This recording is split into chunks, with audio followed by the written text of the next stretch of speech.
एक समय की बात है जब मनोज अपने परिवार के साथ हंसी खुशी एक घर में रहता था। मोहन के परिवार में उसकी माँ, उसकी पत्नी मीना और उनका बेटा राहुल रहते थे। मोहन एक अच्छी नौकरी करता था और अच्छे से अपने परिवार का पालन पोषण कर रहा था। मनोज की पत्नी को अखबार पढ़ने का बड़ा ही शौक था। वो हमेशा काम से फ्री होकर खाली टाइम में अखबार पढ़ा करती थी। एक दिन की बात है जब मनोज ऑफिस के लिए निकल रहा होता है। मीना, जल्दी से मेरा खाना पैक कर दो, लेट हो रहा है और मुझे राहुल को भी स्कूल छोड़ते हुए जाना है। जी बस ले आई, ये रहा आपका खाने का डिब्बा। ठीक है, हम चलते हैं। मनोज और राहुल के जाने के बाद मीना घर का सब काम निपटा लेती है। उसके बाद वो अपनी सास को खाना देकर आराम से हमेशा की तरह अखबार लेकर बैठ जाती है। देखे तो आज अखबार में क्या क्या चटपटी खबर छपी है। मीना बड़े मन से अखबार पढ़ रही होती है कि तभी अखबार के बीच से एक पर्चा गिरता है। मीना उसे उठाकर देखने लगती है। अरे ये क्या है, जरा देखूं तो सही। मीना ध्यान से पढ़ती है तो वो उसमें एक पजल होता है और नीचे लिखा होता है कि इस पजल को क्लियर करने वाले को 4 दिन का फ्री ट्रिप मिलेगा। मीना तो ये देखकर बड़ी खुश हो जाती है। वाह, ये तो बड़ा बढ़िया ऑफर है। मैं तो इस पजल को यूं चुटकियों में सॉल्व कर दूंगी। मीना उस पजल को सॉल्व करके दिए गए पते पर भेज देती है। फिर 2 दिन बाद मीना के पास एक एनवलप आता है। उसमें एक चिट्ठी होती है जिसमें लिखा होता है कि उनका नाम ट्रिप के लिए सेलेक्ट हुआ है और उनको 4 दिन की फ्री ट्रिप मिलेगी। उसी एनवलप में ट्रेन की 4 टिकट्स भी होती हैं और उसके साथ पूरी डिटेल्स भी। मीना तो खुशी से पागल ही हो जाती है। वाओ, मुझे तो यकीन ही नहीं हो रहा कि मुझे फ्री ट्रिप मिला है। इसमें तो हम सबके लिए 4 ट्रेन की टिकट्स भी हैं। पर अजीब बात है, इनको कैसे पता हमारे परिवार में 4 लोग हैं? क्या पता ये सबको 4 टिकट ही भेजते होंगे। खैर मुझे क्या, मुझे तो फ्री ट्रिप मिल गया ना। अभी शाम को आएंगे तो इनको खुशखबरी दूंगी। मीना पूरा दिन मनोज के आने का इंतजार करती है और जैसे ही मनोज आता है तो वो बड़ी खुश होकर उसे सब बता देती है। अरे ये सब लोग पागल बनाते हैं, तुमको पता नहीं है कुछ। अरे पर एक लिफाफे में हमारे लिए 4 टिकट भी आई है, मैं अभी दिखाती हूँ। मीना मनोज को ट्रेन की टिकट्स दिखाती है। टिकट्स देखकर मनोज को यकीन हो जाता है कि मीना सच बोल रही है और सच में उसे फ्री ट्रिप मिला है। सब लोग ट्रिप के लिए बड़े खुश होते हैं। 2 दिन बाद उनको ट्रिप पर जाना होता है। मीना अच्छे से सब बैग पैक करके घर के बाहर रख देती है। मनोज कैब बुक कर ही रहा होता है कि तभी एक गाड़ी उनके घर के सामने आकर खड़ी होती है। उसमें से एक ड्राइवर बाहर निकलता है। वो बड़ा ही अजीब और गुस्से में दिख रहा होता है। आइए बैठिए, ये गाड़ी आपको रेलवे स्टेशन छोड़ने के लिए भेजी गई है। अरे वाह, ये तो बहुत बढ़िया है। सब लोग गाड़ी में बैठ जाते हैं। कुछ ही देर में ड्राइवर उनको एक रेलवे स्टेशन पर छोड़ देता है। रेलवे स्टेशन बड़ा ही अलग सा और अजीब दिख रहा होता है। ये रेलवे स्टेशन है कौन सा? मैंने ना कभी देखा और ना कभी इसके बारे में सुना। ये नया रेलवे स्टेशन खुला है, आप जल्दी जाइए वरना आपकी ट्रेन ना निकल जाए। हाँ, सही बोल रहे हो आप भैया। चलिए जी, जल्दी चलिए। सब लोग रेलवे स्टेशन के गेट के अंदर जैसे ही घुसते हैं तो सामने का नजारा बड़ा ही अलग होता है। हर तरफ दीवारों पर जानवरों की फोटो बनी होती है जो कि किसी न किसी को खा रहे होते हैं। ऐसे चित्र कौन बनाता है? अजीब रेलवे स्टेशन है। अरे आप ये देखो, हमारा प्लेटफॉर्म कौन सा है और हमारी ट्रेन कहाँ से आएगी। हाँ चलो, थोड़ा आगे चलो। गाड़ी के आने में 10 मिनट ही होता है। सब लोग एक बेंच पर जाकर बैठ जाते हैं। तभी वहाँ एक आदमी आता है। आप लोग इधर क्यों बैठे हो? चलो खड़े हो यहाँ से और दूसरी जगह बैठो। अरे ये बेंच खाली था तो हम आकर बैठ गए, इसमें आपको क्या दिक्कत है? दिक्कत मुझे नहीं पर उस आदमी को तो हुई होगी जिसके ऊपर आप चारों लोग बैठ गए हो, और वो बेचारा शायद मर गया है। ये सुनकर सबकी नजर अपने नीचे जाती है। वो देखते हैं कि बेंच पर एक बूढ़ा आदमी लेटा हुआ है जिसके ऊपर वो सब बैठ गए हैं। वो चारों जल्दी से खड़े हो जाते हैं और उस बूढ़े आदमी को हिलाते हैं। मर गया वो बेचारा, जाने कैसे लोग हैं। बेंच पर लेटा हुआ एक बूढ़ा आदमी नहीं दिखा? अजीब, ये बेंच तो खाली था तभी तो हम इस पर बैठे थे। ये बूढ़ा आदमी पता नहीं कब आकर लेटा। पता नहीं मीना, कुछ समझ नहीं आ रहा।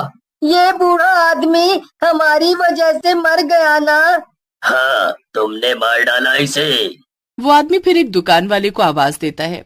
वो दुकान वाला आकर उस बड़े आदमी को अपने कंधे पर डालता है और ले जाकर अपनी दुकान के फ्रिज में रख देता है। ये सब देखकर तो मनोज और उसके परिवार का दिमाग।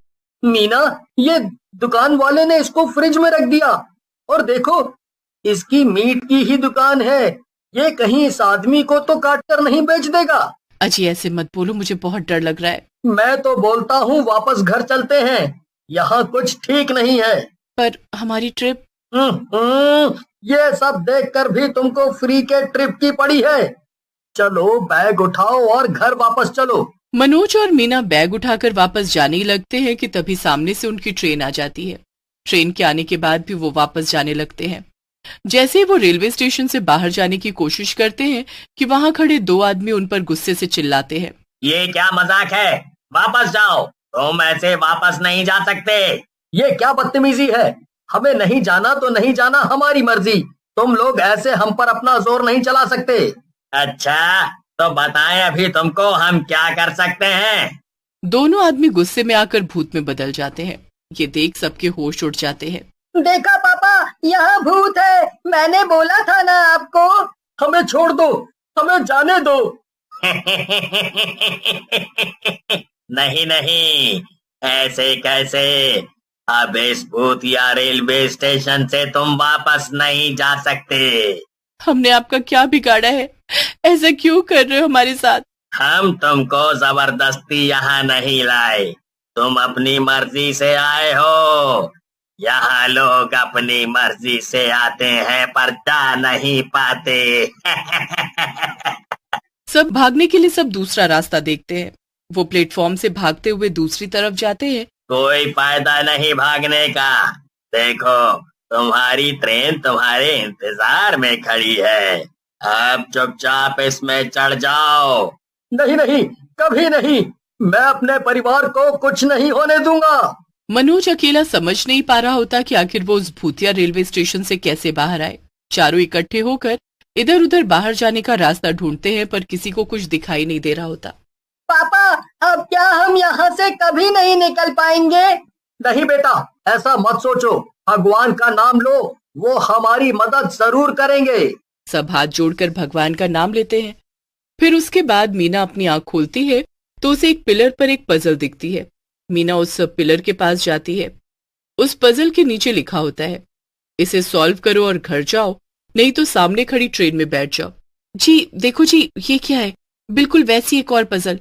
हमारे घर जाने का बस यही रास्ता बचा है, हमें इसे सॉल्व करना होगा और बस तभी हम अपने घर वापस जा सकते हैं। पर ये पजल्स तो बस तुमको ही सॉल्व करनी आती है ना। हाँ, मैं कोशिश करती हूँ। मीना उस पजल को ध्यान से देखती रहती है। बड़ा दिमाग लगाकर वो उसको सॉल्व करने लगती है। डर की वजह से मीना का दिमाग भी काम नहीं कर रहा होता, पर वो सबको बचाने के लिए पूरी कोशिश करती है कि वो पजल को सॉल्व कर सके। इसे आज तक कोई सॉल्व नहीं कर पाया। जाओ ट्रेन में जाकर बैठ जाओ, कोई फायदा नहीं है। मैंने अपने परिवार को इस मुसीबत में डाला है तो मैं ही इनको बचाऊंगी और इस पजल को सॉल्व करके ही रहूंगी। मीना बड़ा ध्यान लगाकर आधी पजल सॉल्व कर लेती है।